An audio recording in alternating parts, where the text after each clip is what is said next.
So I'm going to show y'all how to create a sticker of essentially a part of an image, and that's going to be important because that's going to be a requirement for your major grade that we're going to talk about tomorrow. So today we're just messing around with this software, getting familiar with it, and then that way when we learn this process today, you won't waste any work time on your major grade because you already got it out of your system today with messing up and just practicing.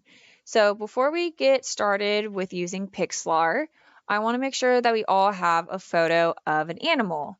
Now, you can always use Google. However, I actually recommend you go to something called Unsplash. So that's UN and then splash.com. The reason I recommend that is because it is copyright free.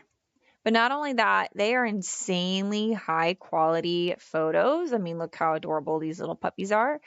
Any animal that you're looking for, you can type it in.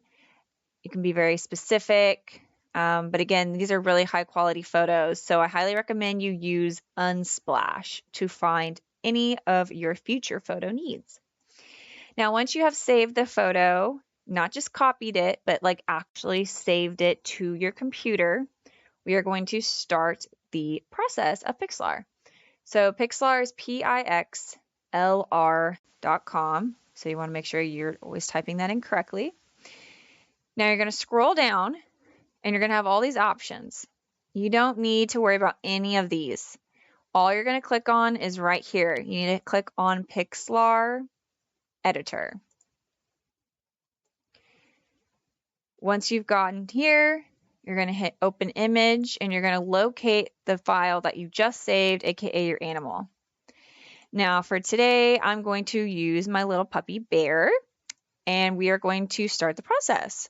So once you have imported your photo, I want you to take note of how much negative space or dead space there is. So for the particular sticker I'm going to be making, I just want his bandana and his head. So I need to get rid of all of the background as much as I can just to begin with. The way that I do that is through cropping. So over on the left side, you're going to see a bunch of tools. We really aren't going to use very many of these. We're just going to use a couple. And the first one we're going to use is this one that is like a square. So I'm going to click on that. This is the crop tool. Now, once you've clicked that, you might have noticed all these white lines have generated around your photo. I'm going to click on it and drag it to the size that I want. I'm getting fairly close to Bear. Now, I'm pretty happy with this. So once you are done cropping, you have to come up here to the upper right and it'll say apply. So you're going to hit that. The way that you can zoom in is on the right side. So that's zooming out. And so to zoom in is going that direction. I want to zoom a little bit more out. Okay. So now that I have the size that I want, I'm going to start the actual sticker process. Okay. So this is what's really important. There's really not a lot of complicated steps. However, if at any moment you get a little bit lost, this video is going to be uploaded to Canvas. It's going to have also written steps for y'all at y'all's tables and desks while you guys are working. So you have a lot of different resources to get to this process. So if you forget anything that I'm about to teach you, you have this video and you have written steps. Okay, so to start the sticker process, which again is going to be a requirement for your major grade, so it's unavoidable. You all have to do this because we are in our digital art unit. You need to learn how to use different programs. So we just used crop. We're going to use the lasso tool. So the lasso tool is honestly going to be our BFF for this whole process because we're going to use it twice for two different reasons. So we're going to click on the lasso tool first. And I want you to look at the top of your screen. I only want you to worry about where it says type. So there are 4 different types of lassos. Right now, we just need to work on the magnet lasso. Magnet lasso is important for what we're doing first because it is going to try its best to cling onto the outer edge of your specific image. So I'm going to click on magnet. So since we just want the edge of our creature, I want you to just kind of click anywhere on the outer edge of it to get started. Now it's going to generate this circle and a plus. And I want you to notice that I didn't start moving my mouse like crazy. Okay? If you start moving your mouse like crazy, okay, and you like do this and it goes outside, you're like, oh no, I don't know what to do. Make your way back to the beginning. It's going to generate like this. And you're just going to undo. Okay? If you ever make a mistake, you can always edit and undo, but you can also hit Control Z on your keyboard. That's the shortcut. Okay? So I'm going to go ahead. I'm going to start again. And I'm just going to hover around the outer edge of bear. And again, that's why we're using the magnet tool, because it's trying its best to cling. Now, it's not going to be perfect, and we're going to talk about how to make corrections in a minute.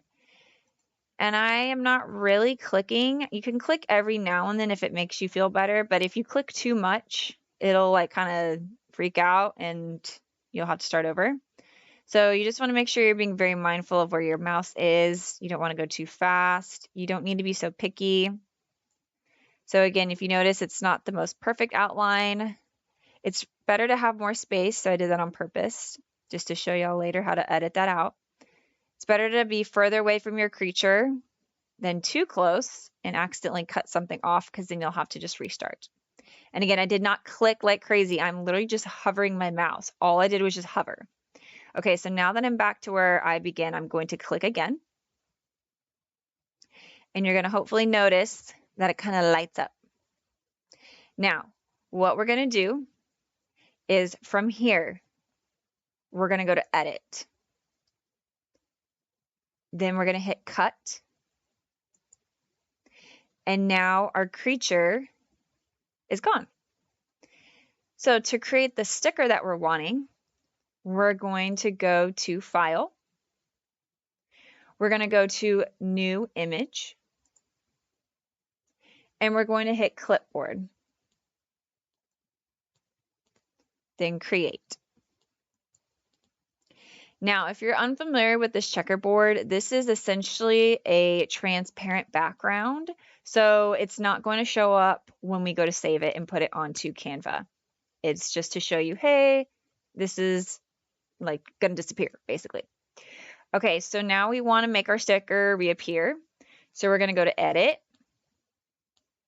And we're going to go to Paste. And your creature should appear. So I'm going to zoom in. So again, I'm going to kind of go to the right and zoom in a little bit more. Now I'm going to work on his ear because I got pretty far away from him and I definitely want to clean that up. So I'm going to, again, go back to my lasso tool. It might still already be open. I don't want magnet. I want free. So it's that first. Now with free, it doesn't get right up to the edge. You are literally freehand drawing. If you feel more comfortable with the magnet, you can, but I feel better with using the free lasso. So what I'm going to do is, again, I'm just going to click around the area that I don't want, come back to the start, and then it's going to highlight. Now something that's different with the free lasso, and I'll show you again down here with the bigger chunk. So again, we're on free.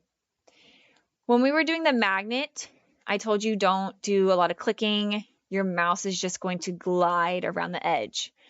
Okay, for the free lasso, you need to actually keep your finger on your mouse on the left side and hold that down. So you're going to hold down the mouse. And I'm making a zigzaggy pattern to make it look more like fur. And then I'm just going to loop back up. Go back to where you started. And then I'm going to release my mouse. And you're going to see that it does the little highlight thing. I'm going to hit delete on my keyboard. And now all of that has disappeared.